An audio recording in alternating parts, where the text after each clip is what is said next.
Millions and millions of people are now asking for an increase to their Social Security benefits, and for good reason. Over the past few years, their benefits have not increased like inflation, and so some say that they have been screwed. Well, today we're going to discuss, and we're actually going to watch a couple clips from a recent hearing talking about the Social Security Administration, talking about the shortfalls, the shortcomings, and where millions of people are actually falling through the cracks. Now, one thing I can tell you is that there are lawmakers that are talking about massive increases, talking about a $2,400 per year increase. They want to ensure that Social Security recipients receive the benefits that they should have gotten a few years ago or even decades ago. But now things are really changing. And it's changing because right now within Congress we have a new Speaker of the House. We also have a war going on in Israel and Gaza. We also have a war that's happening in Ukraine.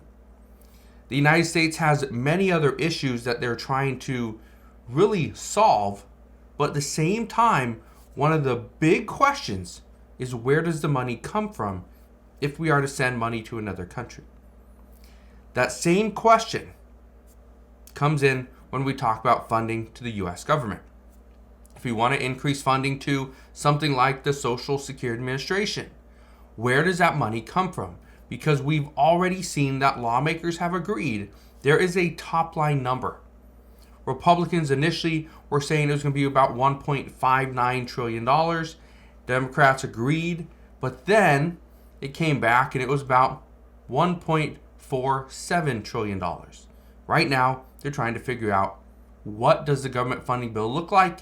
And if it is lower than $1.47 trillion, does that money get added later on, or what happens there? Well, that's what we're going to discuss, because here's the big question mark as of right now. This is an article from CNBC. This is actually just from yesterday, and it says more than 1 million are waiting for Social Security to process initial disability claims. The consequences are devastating, lawmaker says. Now, we're going to go over a video in just a second, but here's the reason why this is so important.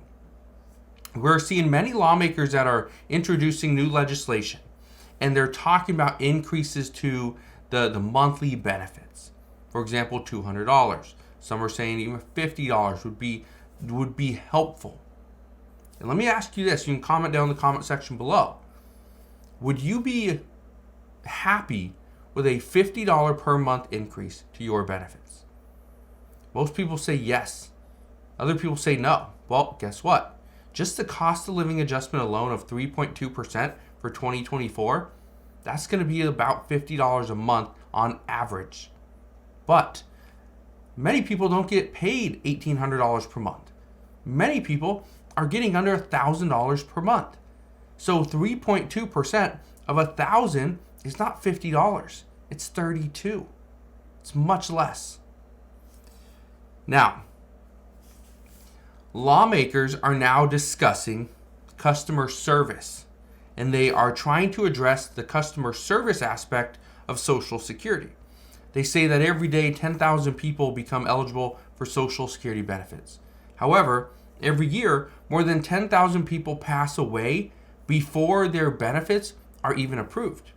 They say that is a lack of customer service, not a lack of funding, a lack of customer service. Because what happens every single time Congress decides, you know what, we need additional funding to Social Security. And so they pass additional funding. But where does that money go? Does that money go to claimants? Does it go to hire additional staff? Does it go to modernizing technology within the Social Security Administration? Right now, many people have no clue where the money goes. Now, not only that, wait times just to get an appointment at a local office are now roughly 60 days out. You can find certain offices where you can go to and their wait times are less than a week. But the majority, you're waiting about 2 months, 60 days.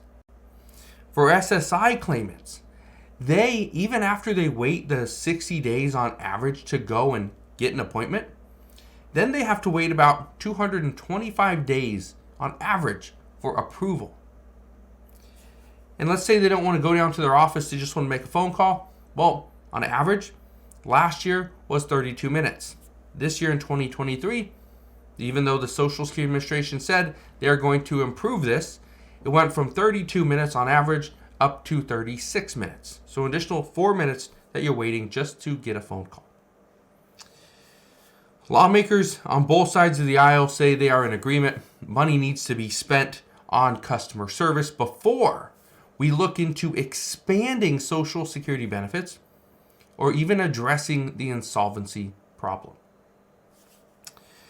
Now, I want to show you a couple clips. Actually, let me show you this one really quick, and then we will get to the next one. But listen to this. Listen to what this person has to say. I think this is very important. Listen to this.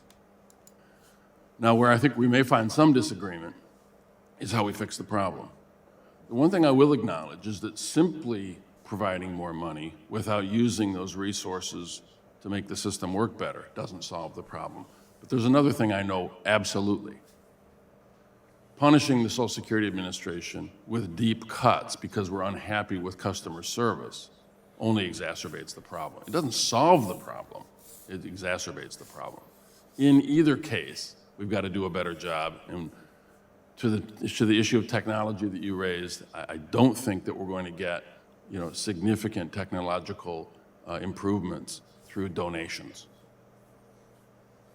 We're going to have to acquire, and that's going to mean spending some money. So I think he made more of a joke there, but he's right that the Social Security Administration is not going to get all this technological advancement through a donation. They're going to have to invest. It's going to be expensive. But at the same time, like he said, they have to do a better job. They have to do a much better job.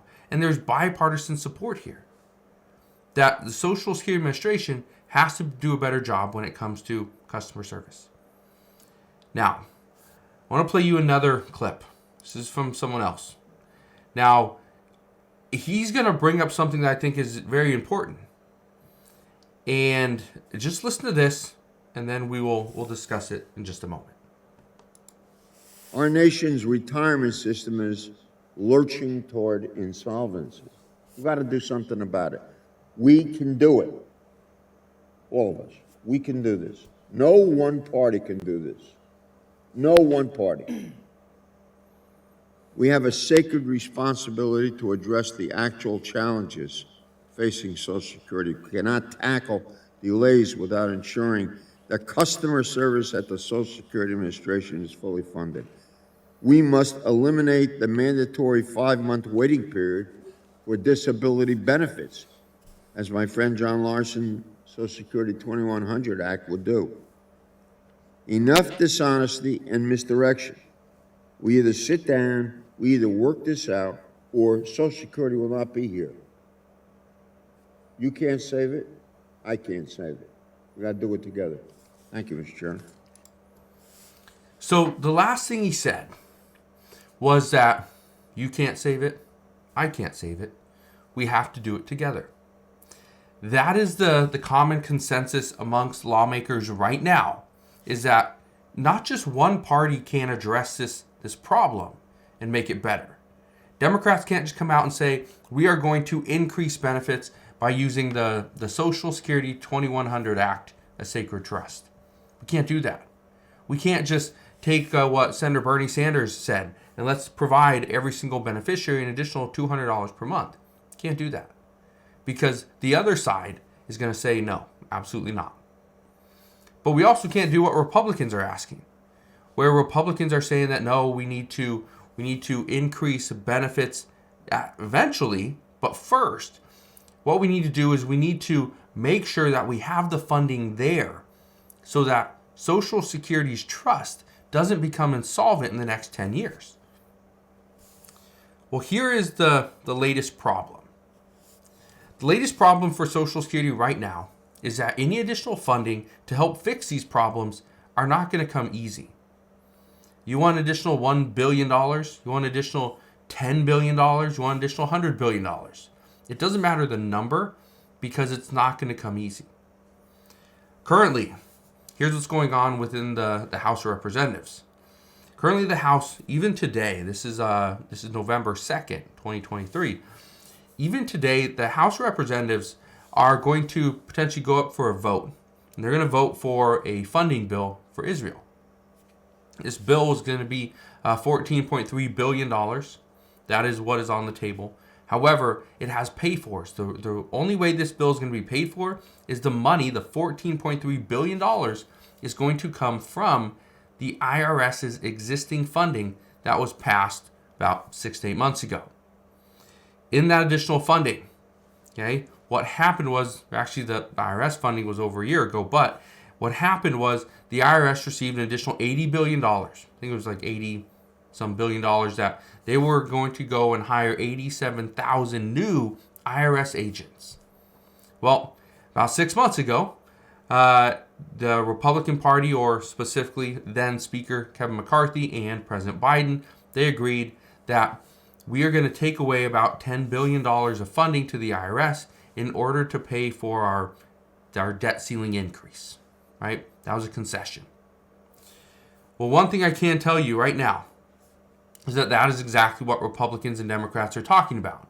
Is, okay, we can increase funding to this group or this program, but potentially Social Security, but in the end, how does that get paid for? We're not going to fund it with new funding. We're not going to go deeper and deeper into debt. What we are going to do is we're going to pull that funding from another organization, from another program. Maybe it's from SNAP benefits. Maybe it's from the defense budget, right? We don't know. Maybe it's from, it could be from, student loans. We don't know. But that's the thing that is very worrisome to many lawmakers, is they're trying to put these plans together, but as it was stated multiple times, they can't do it alone.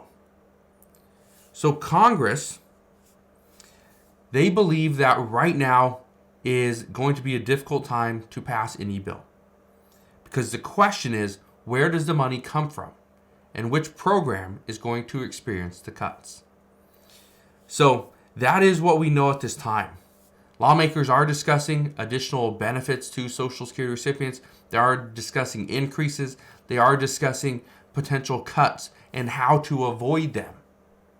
But those discussions are happening. So again, as we get more information, I promise I'll bring you all the latest news and updates. But as of right now, that is what we know. So again, thank you guys for watching. Have a wonderful rest of your day. Consider subscribing. I'll see you guys on the next one.